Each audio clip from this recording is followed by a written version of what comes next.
Do not let the Babylonian Empire rename you. Are you ready for some good news? Others can't label you because only God can. Daniel was exiled to Babylon, and as part of the Babylonian indoctrination program, Daniel and his 3 friends were required to learn the new Akkadian language and a very difficult cuneiform alphabet. They were immersed in the ways of the culture, customs, and religion of the Babylonians, which were associated with the ways of the Chaldeans. And the Chaldeans were so connected with astrology, sorcery, and cultic magic practices that to say learn the way of the Chaldeans is almost to say learn the way of their cultic activities. It was all part of King Nebuchadnezzar's plan.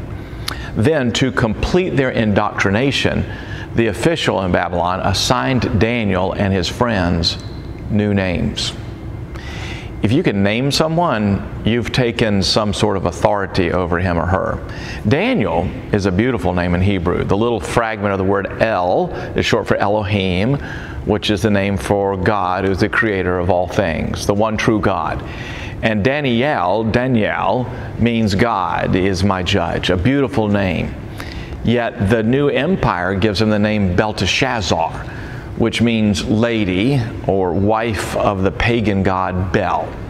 It means lady, protect the king. It's a reference to a goddess.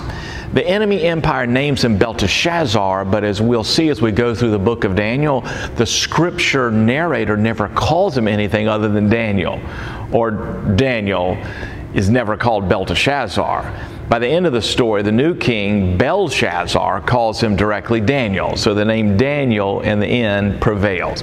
So the narrative of Daniel, in one sense, is about a battle between empires over who gets to name the man of God. And I'll let you in on the ending.